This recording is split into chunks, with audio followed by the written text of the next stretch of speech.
Taste the Daily. Chennai அண்ணா பல்கலைக்கழக வளாகத்தில் காதலன் கண்முன்னே பாலியல் வன்கொடுமை செய்யப்பட்ட காதலி. உணவு அருந்திவிட்டு இருவரும் அமர்ந்து பேசிக் கொண்டிருந்த போது அங்கு வந்த இருவர் இளைஞரை தாக்கிவிட்டு மாணவிக்கு பாலியல் வன்கொடுமை செய்த கொடூரம். அண்ணா பல்கலைக்கழகத்தில் மாணவி பாலியல் வன்கொடுமை செய்யப்பட்ட விவகாரத்தில் வலுக்கும் சந்தேகம். செய்தியாளர்கள் கூட நுழைய முடியாத பாதுகாப்பு நிறைந்த பல்கலைக்கழகத்தில் பிரியாணி கடை நடத்தி வந்த ஞானசேகரன் நுழைந்தது எப்படி என மாணவிகள் கேள்வி. பல்கலைக்கழக மாணவி பாலியல் பலாத்காரம் செய்யப்பட்ட விவகாரத்தில் மனசாட்சியின்றி பாலியல் சீண்டல் என திசை திருப்பும் திராவிட மாடல் அரசு.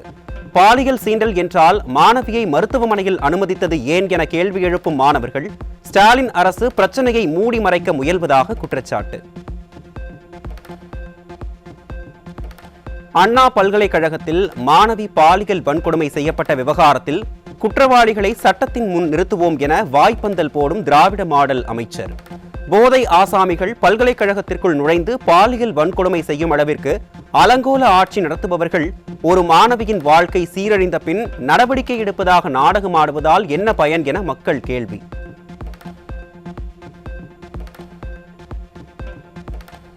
அண்ணா பல்கலைக்கழக மாணவி பாலியல் வன்கொடுமை செய்யப்பட்ட சம்பவத்தில் சிக்கியவர் திமுகவை சேர்ந்த ஞானசேகரன் என தகவல்.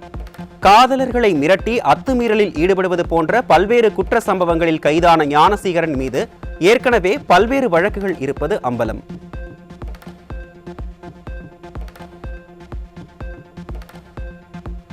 அண்ணா பல்கலைக்கழகத்தில் மாணவி பாலியல் வன்கொடுமை செய்யப்பட்ட வழக்கில் கைதான ஞானசேகரன் துணை முதல்வர் உதயநிதி, அமைச்சர் மா சுப்பிரமணியனுடன் இருக்கும் புகைப்படங்கள் வெளியாகி அதிர்ச்சி.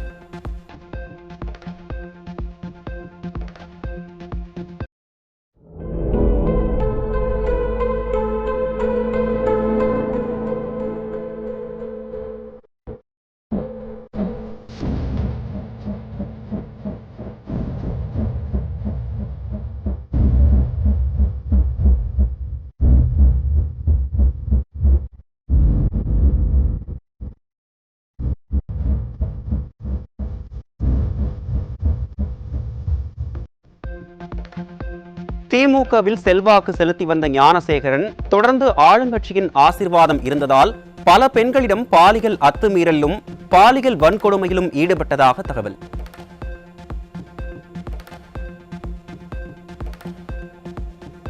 தமிழக கல்வி வளர்ச்சியின் அடையாளமாக இருக்கும் அண்ணா பல்கலைக்கழகத்தில் திமுக பிரமுகர் ஞானசேகரன் உள்ளிட்ட சிலர் தினமும் மது குடிக்கும் பார் போல பயன்படுத்தி வந்ததாக தகவல். பல்கலைக்கழகத்தில் இருக்கும் சிசிடிவிகள் செயல்பட்டதாகவும் அதன் ஹார்ட் டிஸ்கை கைப்பற்றி சென்ற காவல்துறை காட்சிகளை வெளியிடாமல் மேலும் பல குற்றவாளிகளை தப்ப வைக்க முயற்சிப்பதாகவும் மாணவர்கள் குற்றச்சாட்டு. பல்கலைக்கழகத்தில் பாலியல் வன்கொடுமைக்கு ஆளான மாணவியை அரசு மருத்துவமனைக்கு அழைத்துச் சென்று மருத்துவ பரிசோதனை செய்யவில்லை என மாணவர்கள் குற்றச்சாட்டு. முதல் தகவல் அறிக்கையில் பாலியல் பலாத்காரம் என பதிவிடப்பட்டிருப்பதாக தகவல் வெளியான நிலையில் மருத்துவ பரிசோதனையை செய்யாதது ஏன் என மாணவர்கள் கேள்வி. சென்னை அண்ணா பல்கலைக்கழகத்தில் மாணவி ஒருவர் இருவரால் பாலியல் வன்கொடுமைக்கு ஆளாக்கப்பட்டதாக வரும் செய்தி அதிர்ச்சி அளிக்கிறது. தலைநகரின் மையத்தில் அமைந்துள்ள தமிழ்நாட்டின் பெருமைமிகு அடையாளங்களில் ஒன்றான அண்ணா பல்கலைக்கழகத்தில் இப்படி ஒரு கொடூரம் அரங்கேறி இருப்பது அதிர்ச்சி அளிப்பதாகவும் அதிமுக பொதுச் செயலாளர் வேதனை.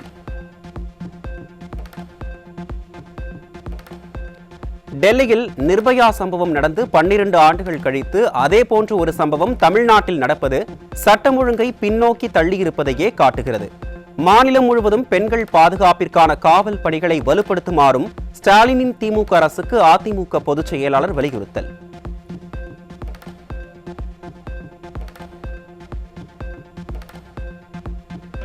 டங்ஸ்டன் விவகாரம் தொடர்பாக மத்திய அரசு வெளியிட்டுள்ள விளக்கம் விடியா அரசின் பொய்களை, நாடகங்களை வெட்ட வெளிச்சமாக்கி உள்ளதாக அதிமுக பொதுச் செயலாளர் விமர்சனம். கடந்த ஆண்டு அக்டோபரில் திமுக அரசின் நீர்வளத்துறை அமைச்சர் எழுதிய கடிதத்தில் டங்ஸ்டன் சுரங்கம் அமைக்க எதிர்ப்பு தெரிவிக்கவில்லை என்பதை மத்திய அரசு அம்பலப்படுத்தி உள்ளதாகவும் குற்றச்சாட்டு. கழக மாணவர் அணி செயலாளர், துணை செயலாளர், கழக தகவல் தொழில்நுட்ப பிரிவு தலைவர் மற்றும் இணை செயலாளர் உள்ளிட்ட பொறுப்புகளுக்கு புதிய நிர்வாகிகள் நியமனம். அதிமுக பொதுச் செயலாளர் எடப்பாடி கே பழனிசாமி அறிவிப்பு. தமிழ் மண் காக்க, தமிழ் இனம் காக்க, தமிழர் வீரம் காக்க ஆங்கிலேய அரசுக்கு எதிராக வீர முழக்கமிட்டு ஆயுதம் ஏந்தி போராடியவர் வீரமங்கை வேலு நாச்சியார். ஏகாதிபத்திய ஆங்கிலேயர்களின் ஆட்சிக்கு சிம்ம சொப்பனமாக விளங்கிய வீரமங்கை வேலு நாச்சியார் என அதிமுக பொதுச் செயலாளர் புகழாரம் சூட்டியுள்ளார்.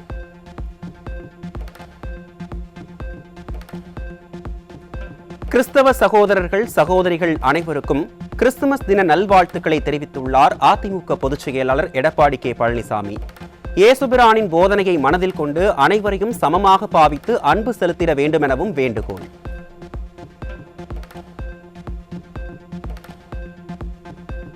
சேலம் நெடுஞ்சாலை நகர் இல்லத்தில் கிறிஸ்தவ மக்கள் 500 பேருக்கு அதிமுக சார்பில் இனிப்பு மற்றும் கிறிஸ்துமஸ் சிறப்பு தொகுப்பு வழங்கும் நிகழ்ச்சி. அதிமுக பொதுச் செயலாளர் எடப்பாடி கே பழனிசாமி கிறிஸ்தவ மக்களுக்கு வழங்கி வாழ்த்து தெரிவித்தார்.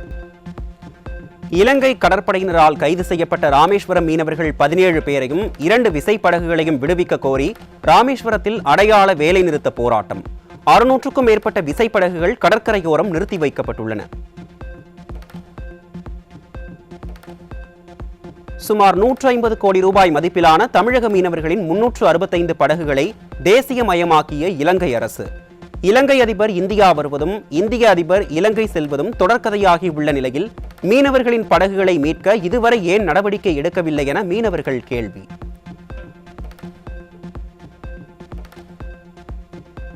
இலங்கை பிடித்துச் சென்ற தமிழக மீனவர்களின் படகுகளை மீட்கும் பணியை தமிழக மீன்வளத்துறை இதுவரை தொடங்காதது அம்பலம்.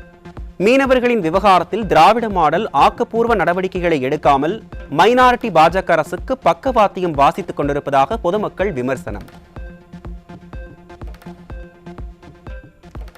கடந்த 3 ஆண்டுகளாக டான்ஜெட்கோ நிறுவனம் சென்னை தீநகரில் தவறான ஸ்மார்ட் மீட்டர்களுக்கு 8000 முதல் 11000 ரூபாய் வரை மோசடியாக வசூலித்ததாக புகார்.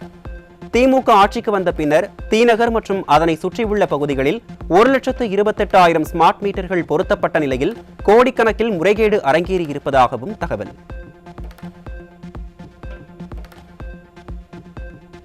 திண்டுக்கல் மாவட்டம் சின்னாளப்பட்டியில் குப்பை தொட்டியில் இருந்து பிறந்த குழந்தையின் சடலம் மீட்கப்பட்ட சம்பவத்தால் பரபரப்பு.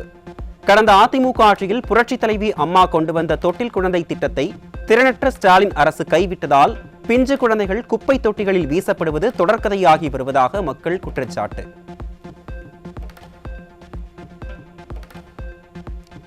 தஞ்சை மாவட்டம் பாபநாசம் அருகே மழை பெய்து 15 நாட்களாகியும் வடியாத மழை நீரால் பொதுமக்கள் கடும் அவதி. உரிய நடவடிக்கை எடுக்க நிர்வாக திறனற்ற ஸ்டாலின் அரசின் ஊராட்சி நிர்வாகத்திடம் பலமுறை மனு அளித்தும் நடவடிக்கை இல்லை என மக்கள் குற்றச்சாட்டு. முழங்கால வரைக்கும் தண்ணி இருக்கு.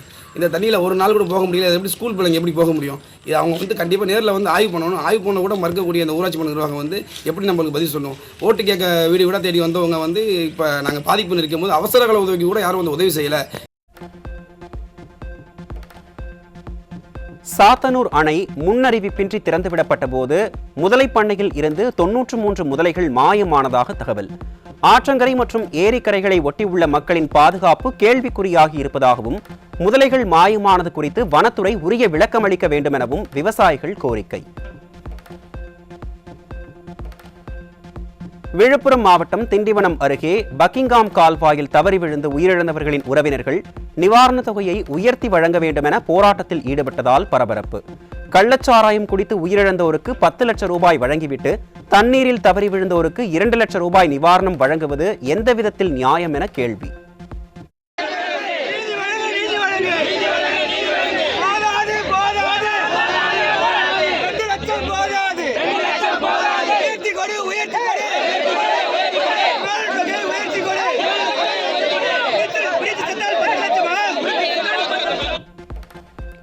மாடம்பாக்கம் ஏரியில் கழிவுநீர் கலப்பது தொடர்பாக தாம்பரம் மாநகராட்சிக்கு அதிரடி உத்தரவிட்ட தேசிய பசுமை தீர்ப்பாயம்.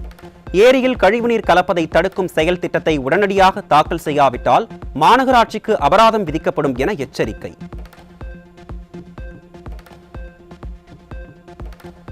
திருப்பரங்குன்றம் மலை மீது உள்ள சிக்கந்தர் பாதுஷா சமாதியில் நேர்த்திக்கடன் செலுத்துவதற்காக வந்த இஸ்லாமியர்களை தடுத்து நிறுத்திய காவல்துறையினர். காவல்துறையின் செயலை கண்டித்து இஸ்லாமியர்கள் போராட்டத்தில் ஈடுபட்டதால் பரபரப்பு. காவல்துறையை கண்டிக்கின்றோம்.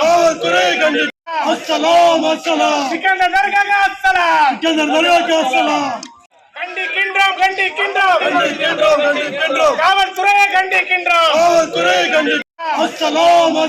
சிக்கந்தர் தர்காக்கு அஸ்ஸலாம்.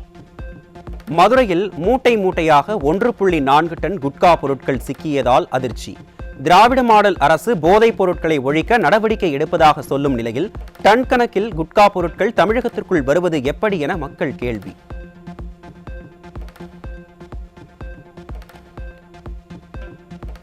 தஞ்சாவூர் மாவட்டம் பாப்பாநாடு அருகே 126 கிலோ கஞ்சா சிக்கியது. தமிழகத்தில் நாள்தோறும் கஞ்சா புழக்கம் அதிகரித்து வருவது எப்படி? கஞ்சா வேட்டை 2.0, 3.0 என 4 ஆண்டுகளாக ஸ்டாலின் அரசு நடத்தியதெல்லாம் நாடகமா என மக்கள் கேள்வி. சென்னை ஓட்டேரியில் மது குடிக்க பணம் கேட்டு தொல்லை செய்த இளைஞரை நண்பர்களே இரும்பு ராடால் அடித்துக் கொன்ற அவலம். திராவிட மாடல் ஆட்சியில் மது போதையால் கொலை குற்றங்கள் அதிகரித்து வருவதாக மக்கள் குற்றச்சாட்டு. நாமக்கல் மாவட்டம் ராசிபுரம் அருகே இறைச்சி கடை ஊழியரை மதுபோதை ஆசாமிகள் தாக்கும் சிசிடிவி காட்சிகள் வெளியாகி பரபரப்பு. ஸ்டாலின் ஆட்சியில் மதுபோதை ஆசாமிகளின் அட்டூழியம் அதிகரித்திருப்பதால் நிம்மதியை இழந்து தவிப்பதாக வணிகர்கள் வேதனை.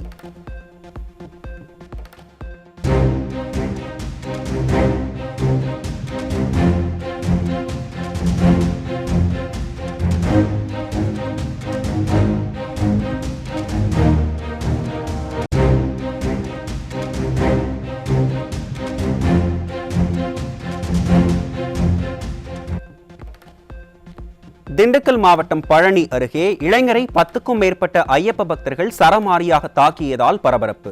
தாக்குதலால் பாதிக்கப்பட்ட இளைஞர் சாலையில் தர்ணா போராட்டத்தில் ஈடுபட்டதால் போக்குவரத்து பாதிப்பு.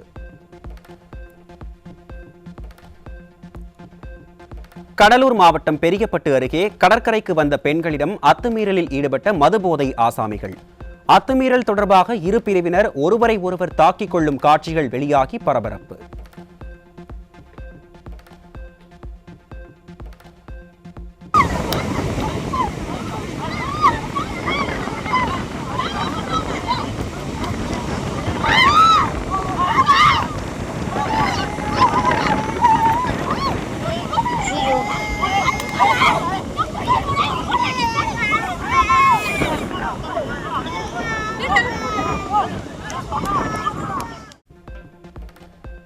தருமபுரி மாவட்டம் பாப்பிரெட்டிப்பட்டி அருகே தனியார் பள்ளி தாளாளரை அரசு பள்ளி ஆசிரியர் தலைமையிலான 6 பேர் கொண்ட கும்பல் கடத்தியதால் பரபரப்பு.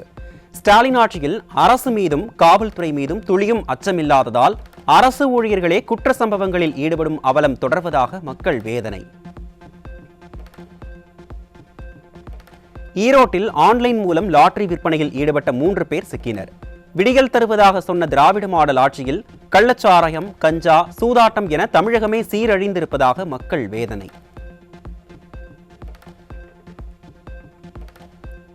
விருதுநகர் மாவட்டம் விஜய கரிசல் குளத்தில் நடைபெறும் 3ஆம் கட்ட அகழாய்வில் பழங்கால பொருட்கள் கண்டெடுப்பு. பியான்ஸ் எனப்படும் பீங்கானால் தயாரிக்கப்பட்ட உருண்டை வடிவ மணி, மாவு கற்களால் செய்யப்பட்ட நீள்வட்ட வடிவ மணிகள், அலங்கரிக்கப்பட்ட சங்கு வளையல்கள் கண்டெடுக்கப்பட்டுள்ளதாக தகவல். விடுமுறையை முன்னிட்டு உலக புகழ்பெற்ற தஞ்சாவூர் பெரிய கோவிலில் குவிந்த சுற்றுலா பயணிகள் பெரிய கோவிலின் அழகையும் சிற்பக்கலையையும் கண்டு ரசித்து செல்ஃபி எடுத்து மகிழ்ந்தனர்.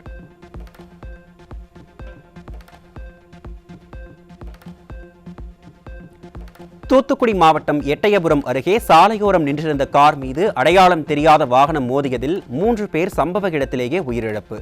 திருப்பூரில் இருந்து திருச்செந்தூர் சென்ற ஐவரில் 2 பேர் காயங்களுடன் மருத்துவமனையில் அனுமதி.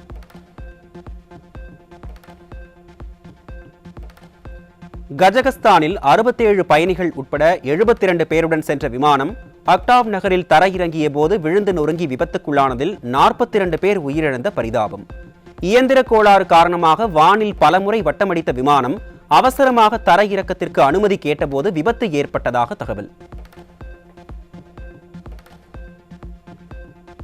கொலையாளிகள் 37 பேரின் மரண தண்டனையை குறைத்த அமெரிக்க அதிபர் ஜோ பைடன் முடிவை விமர்சித்த டொனால்ட் ட்ரம்ப், பாலியல் வன்கொடுமையாளர்கள், கொலையாளிகள் மற்றும் அரக்கர்களுக்கு மரண தண்டனையை தீவிரமாக மேற்கொள்ள நீதித்துறைக்கு உத்தரவிடுவேன் எனவும் உறுதி.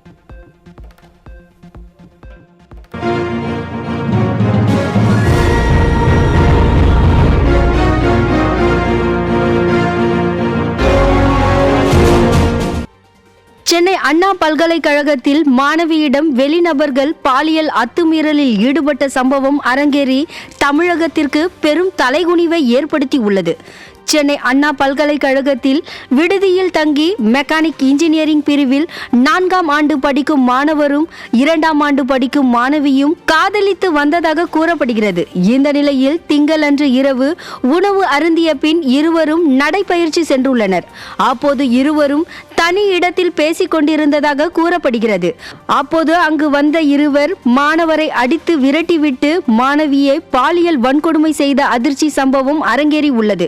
இதனிடையே அண்ணா பல்கலைக்கழக வளாகத்தில் பல இடங்களில் கண்காணிப்பு கேமராக்கள் இல்லை என்றும் கேமரா இருக்கும் ஒரு சில இடங்களிலும் அது செயல்படாதபடி மின் வயர்கள் துண்டிக்கப்பட்டிருப்பதாகவும் பல்கலைக்கழக மாணவர்கள் குற்றம் சாட்டுகின்றனர். இதை அறிந்த பொதுமக்கள் திறனற்ற ஸ்டாலின் ஆட்சியில் திக்கட்டும் பெண்களுக்கு எதிரான கொடுமைகள் தொடர்கிறதே என கொதிப்படைந்துள்ளனர். மேலும் தீய சக்தி ஸ்டாலின் ஆட்சியில் தமிழ்நாட்டின் தலைநகர் சென்னை நாட்டின் பாலியல் வன்கொடுமைகளின் தலைநகராக மாறி வரும் அவல நிலை ஏற்பட்டுள்ளதாக மக்கள் ஆவேசப்படுகின்றனர்.